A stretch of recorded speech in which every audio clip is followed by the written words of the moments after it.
직장에서의 커뮤니케이션 형태가 두 가지 중에 하나잖아요. 말로 하거나 글로 하거나. 나는 사실 빨간색을 생각하면서 화려하게 해주세요 라고 했는데 저쪽에서 금방을 가져오는 거죠. 그렇죠. 평소에 좀 말에 달변이신 분들이 오히려 회사에서 좀 고난을 겪으시는 분들이 있고 결론부터 먼저 얘기하시고 그 다음에 이제 꼭지들을 얘기를 하시고 그 다음에 이제 천천히 얘기하시는 방식을 택해야 돼요. 광고가 너무 올드하다. 감각적으로 바꿀 필요, 이걸 이제 쓰고 이제 나가는 거예요.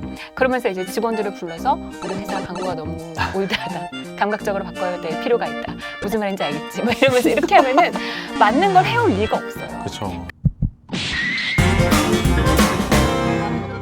어서오세요 여러분, 반갑습니다. 월간설은 강혁진입니다. 네, 저는 일 잘하는 사람은 단순하게 합니다. 그리고 일 잘하는 사람은 단순하게 말합니다의 저자인 박소연이고요. 네. 일을 할 때 우리가 글쓰기에 대한 얘기는 했지만 사실은 말하기에 조금 사람들이 덜 관심을 갖는 것 같아요. 네. 말을 잘하면 일하는데 무슨 도움이 되는지, 좀 무슨 관계가 있는 거죠? 직장에서의 커뮤니케이션 형태가 두 가지 중에 하나잖아요. 말로 하거나 글로 하거나. 빈도수로 봤을 때는 말로 하는 경우가 더 많이 있단 말이에요. 그런데 일할 때 자기 생각을 정확하게 전달하는 능력인 게 커뮤니케이션인데 말로 설명을 했을 때는 사람들이 글로 할 때보다 좀 집중을 안 하시는 거죠. 그러니까 만약에 누구한테 보고한다 해서 보고서를 보고한다 그러면은 뭐 몇 시간 동안 쓰고 그 다음에 들어가기 전에도 막 고치고 들어가는데 본인이 네이티브 스피커라고 생각하셔가지고 한국어 네이티브 스피커잖아요. 네네네 그렇게 생각하셔가지고 그냥 들어갈 때는 준비 없이 그냥 말을 하시는 거예요. 그런데 그게 굉장히 좀 치명적입니다. 왜냐하면 그 우리가 뭐 누군가에게 보고를 한다라고 했을 때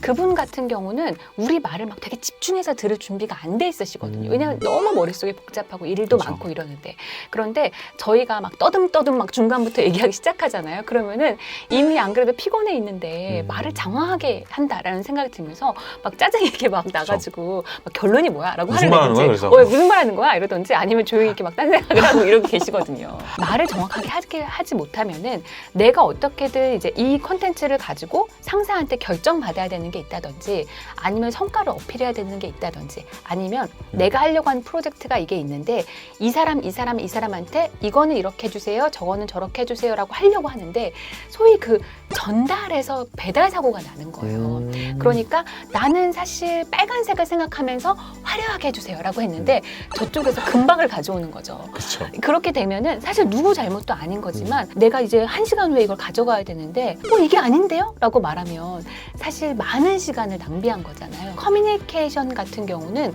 원래 하려고 했던 업무에 배달 사고, 배송 사고 때문에 원래 하려고 했던 업무의 막 절반 이하로 업무가 날아가는 경우도 많은 거죠. 그 시간 사이에가 하루가 걸렸다. 그쵸. 그럼 하루를 날린 거잖아요. 그쵸. 커뮤니케이션을 잘못하는 거에 따라서 막 2배, 3배 잘못할 수도 있는 거거든요. 특히 자주 하는 말이 굉장히 중요하죠. 가끔 보면 그냥 회사에서 야, 너 말 잘하네 라는 게 칭찬이 아니라 약간 너 뭐 그래 말은 잘한다 뭐 이렇게 그냥 뭐 말 잘하는 사람으로 이렇게 하는 약간 폄하하는 그런 사람들도 있는 것 같아요. 그런 분들은 두 가지 중에 하나가 있죠. 뭐냐면 상대방이 말하는 게 맞아요.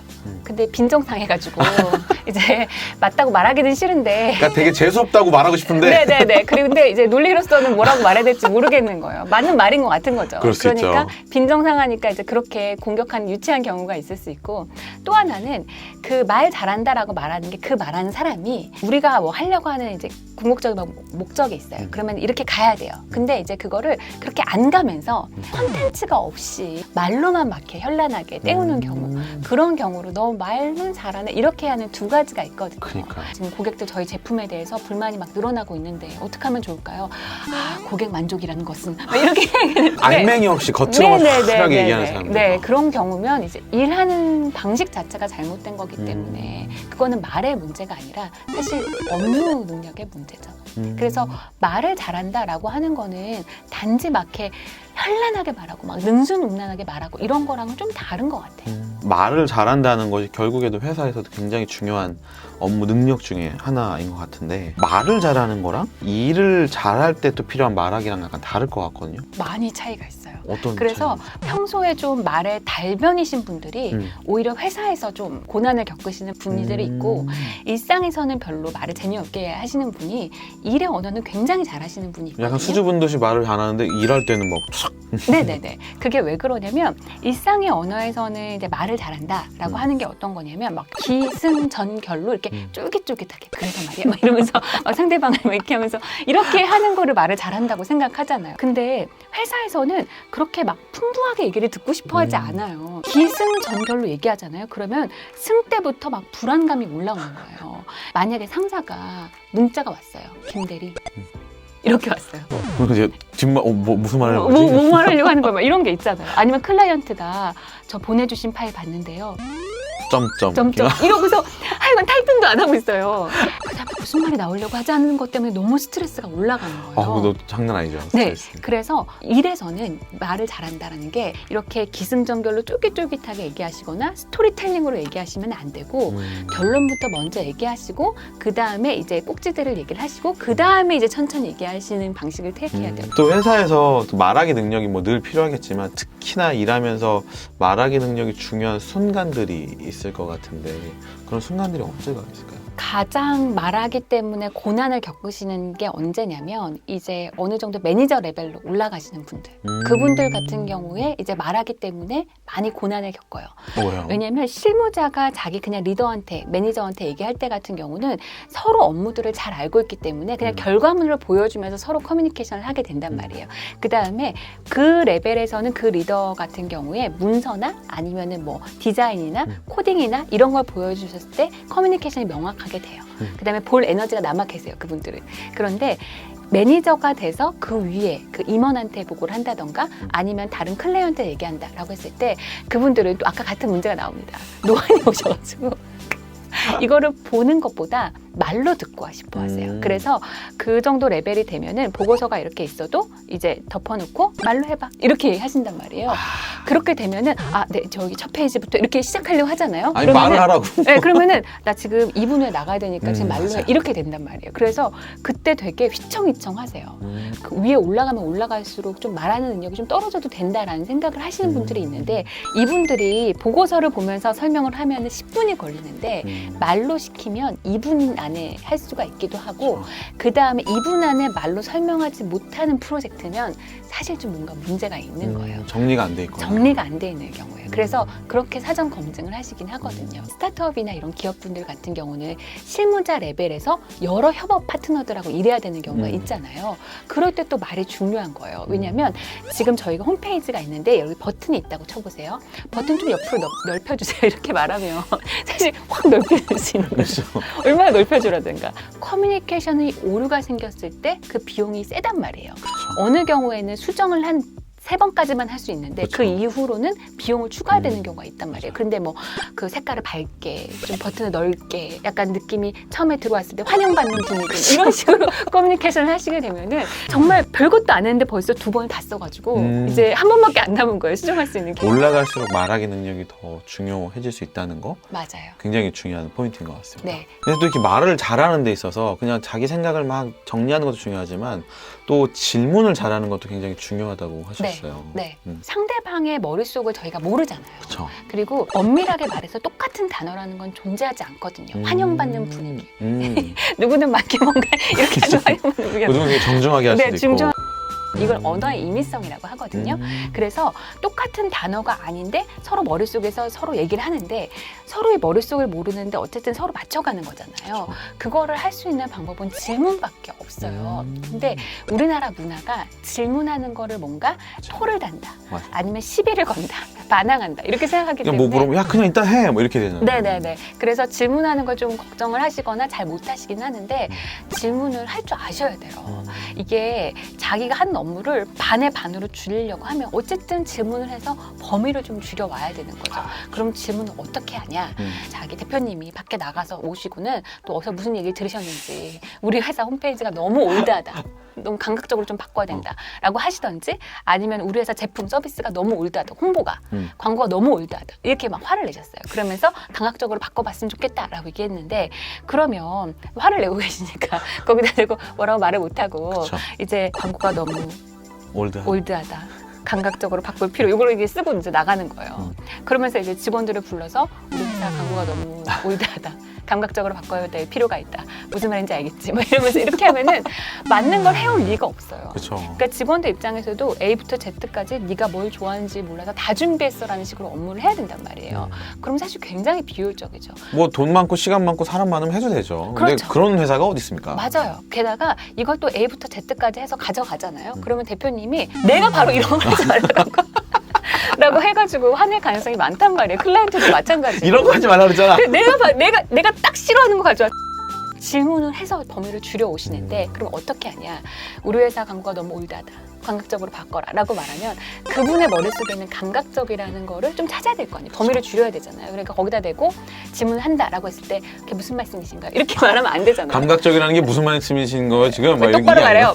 이렇게 할 수는 없잖아요. 그러니까 거기서 조금 혼나도 돼요. 거기서 좀 혼나면서 네, 안 그래도 우리 회사 광고가 너무 좀 올드하다라는 좀 내부 반성이 있었다. 그렇게 얘기하면 진즉 바꾸지 이렇게. 좋아요, 구독, 알림 설정.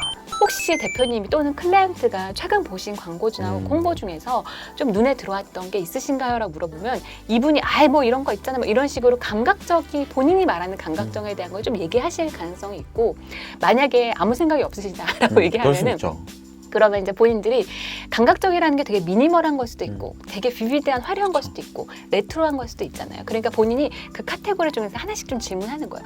요즘 뭐 이런 요즘 레트로풍 이런 거 있는데 뭐 이런 거 좋아한다던데. 네네 이거 어떠셨나요? 그러면 그건 너무 애들 같지 않나? 뭐 이런 식으로 나올 수가 있어요. 그럼 요즘 요런 풍은 또 그런 거 깔끔하다고 해서 좀 그런 게 감각적인 것 같다는. 그래 그런 건 좀 좋아 보이더라. 이런 식으로 좀 말해서 그분의 머릿속에 생각하는 감각적이라는 범위를 좀 정할 수가 있는 거죠.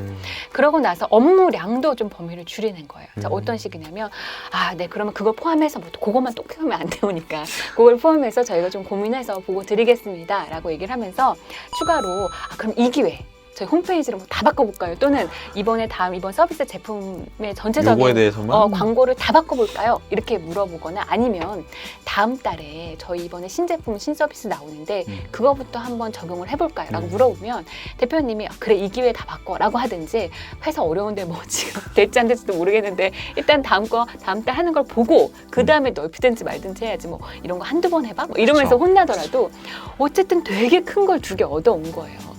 뭐냐면 이분이 생각하는 감각적인 거. 그 다음에 전체 다 할 필요는 없고 다음 달에 하는 그 신제품이나 신서비스부터 한번 적용을 해보고 그 다음에 적용하면 된다라고 하면은 사실 업무가 10분의 1로 줄은 거죠. 그쵸. 그래서 질문을 정확하게 하시는 건 뭐냐면 그분의 머릿속과 나의 머릿속은 알 수가 없기 때문에 어떻게든 서로 생각하는 경우에 같이 하는 그걸 찾으려고 하는 거는 질문하는 것밖에 없어요. 저희가 상사한테 질문하면 싫어한다라고 생각하시는데 그렇지 않아요. 제가 아는 CEO 분도 자기가 이제 화내고 물론 화내면 안 됐죠. 그래서 근데 화내고 더 말하려고 하는데 알겠다고 하는 거예요. 그래서 할 말이 없이 할 말이 없어져요. 할 말이 없어. 그래서 알아들은 거야? 물어봤더니 알아들었대요. 그리고 뭘 또 되게 열심히 쓰고 있대요. 그래서 모를 텐데 왜냐면 자기가 다시 다 얘기 안 했거든요. 그런데 그렇고 하고 가가지고는 또 역시나 이상하게 해오시는 분들이 많다고 하더라고요. 그래서 질문하시는 건 괜찮은데 다만 너무 오픈형으로 그게 무슨 말씀이신가요? 라고 이렇게 물어보는 건 좀 그렇고요. 본인이 약간 좀 이렇게 아까 if처럼 좁혀 나가야지. 네네네 그렇게 약간 인터뷰처럼 이렇게 물어보시는 게 있고 그 다음에 또 하나는 질문할 때 이거 같은 경우 대표님 같은 경우고 바로 상사한테 이것까지 물어봐도 되나 이런 게 있잖아요. 물어보셔도 되는데 좀 모아서 해주세요. 이게 막 5분 질문하고 또 5분 있다가 와서 이건 어떻게 해요? 또 질문해서 또 5분 있다 이러면은 너무 업무를 방해하기 때문에 오전 오후에 좀 몰아서 한 번에 좀 궁금한 거를 질문 타임 만들어가지고. 네네네 좀 한 번에 한 5개 6개 좀 몰아서 질문해 주시면 괜찮습니다. 그런데 모호하게 말하는 사람들도 꽤 많잖아요. 네. 말할 때 조금 더 구체적으로 이야기할 수 있는 방법? 가장 구체적인 경우는 뭐 숫자죠. 숫자로 얘기하는 게 가장 정확한 편이고요. 이번에 매출액이 많이 늘었어요. 이렇게 얘기하거나. 꽤 괜찮지 실적이 뭐 이거. 네네네네. 그다음에 구독자가 많이 늘었어요. 뭐 이런 경우면 서로 많이 꽤라고 생각하는 거가 다르단 말이에요. 그래서 저기서 매일 회신 주세요. 그래서 언제까지 드리면 돼요? 그럼 천천히 주세요. 그럼 뭐 내년에 드리면 돼요. 그래서 막 쳐다봐. 네? 그래서 맞아요. 그럼 언제까지 드리면 돼요? 물어보거든요. 네. 그래서 모호하게 말하시는 분들은 그것도 좀 습관이거든요. 그래서 원하시는 거 퇴근 전이라든지 뭐 내일 뭐 아니면 천천히 금방 뭐 이렇게 하지 그쵸. 마시고 가능한 숫자로 맞아요. 이렇게 얘기해 주시는 게 제일 좋고요. 그 다음에 숫자만으로는 정확하지가 않은 게 숫자가 사람마다 다 다른 느낌이 있거든요. 예를 들면은 15% 성장했다라고 했을 때 이게 좋은 소식인지 나쁜 소식인지는 해석을 넣어줘야 되거든요. 그러니까 왜냐면 매년 지금 30% 성장하고 있는데 15% 성장이면 경영 쇼크고요. 그 다음에 7%씩 성장했는데 15%면 되게 좋은 소식이잖아요. 그러니까 숫자로 얘기하시고 그 다음에 해석도 같이 넣어주시고 이렇게 되면 아무래도 좀 정확한 커뮤니케이션이 될 가능성이 높아요. 그래서 자기가 말할 때 모호하게 말하는 게 더 쉬워요. 이거 좀 느낌 있게 해와. 이렇게 하는 게 더 쉽죠. 그 다음에 버튼을 소비자들이 누르기 쉽게 만들어봐. 막 이렇게 말하는 게 더 쉽죠. 근데 너무 늦지 않게 좀 해와. 너무 늦지 않게. 너 늦으면 좀 그렇잖아. 네네네. 뭔 짓이? 그렇게 말하는 게 쉬워요. 쉬운데 그렇게 말하는 건 어떻게 보면은 상대방을 배려하지 않는 거라고 생각을 해요. 자기가 정확하게 커뮤니케이션 얘기를 하는 거는 상대방을 배려한 거기도 하고 그 다음에 내가 원하는 목표 안에 일이 이루어지는 거에 정확하게 타깃하고 있는 거니까 성과에도 도움이 되고 그렇죠. 커뮤니케이션을 잘하려면 내가 더 어려우면 되는 것 같아요. 그러니까 아주 좋은 지점입니다. 그러니까 시간을 정하고 뭐 숫자를 명확하게 하는 게 되게 어려운 일인데 맞아요. 그럼에도 불구하고 내가 그걸 감수해서 명확하게 구체적으로 얘기하면 그 사람이 커뮤니케이션을 잘하는 사람이 되는 것 같거든요. 맞아요. 그래서 위에 올라가면 올라갈수록 권력자가 될수록 점점 말을 모호하게 하게 대충 하죠. 네네. 내가 힘들 필요가 뭐가 있어요, 밑에. 네. 지금 이걸 보시는 분들 같은 경우는 이제 점점 이제 리더급으로 올라가실 텐데 그 대충 말하는 건 쉽지만 에너지를 조금 더 써서 가능한 자기 말이 상대방한테 오해가 되지 않게 그 다음에 상대방이 두 번, 세 번 일하지 않게 정확하게 말해주는 게 어떻게 보면은 밀레니얼 세대한테 할 수 있는 가장 그 예의 바른 그 매너라고 생각을 합니다. 그러니까요. 좋아요, 구독, 알림 설정. 정말 근데 진짜 정말 말이 청산유수셔가지고 이 책의 내용을 너무 많이 얘기하면 뭐 책을 안 사는 뭐 이렇게 고민하시는데 뭐 그런 거 없고 그냥 시원시원하게 다 얘기해 주셔가지고 그냥 더 많은 내용들이 이 책 일 잘하는 사람은 단순하게 합니다. 그리고 일 잘하는 사람은 단순하게 말합니다. 이거 광고 아니고요. 좋네요. 좋은 컨텐츠여서 제가 또 소개를 해드리는 거니까 필요하신 분들은 또 구매를 해서 보시면 좋을 것 같습니다. 1, 2, 3부에 걸쳐서 일 잘하는 사람들에 대한 이야기를 나눠봤고요. 이번 영상도 마음에 드셨다면 좋아요, 구독, 알림 설정까지 부탁드리겠습니다. 저희는 또 다음 영상으로 돌아오도록 하겠습니다. 오늘 고생 많으셨습니다. 감사합니다. 감사합니다.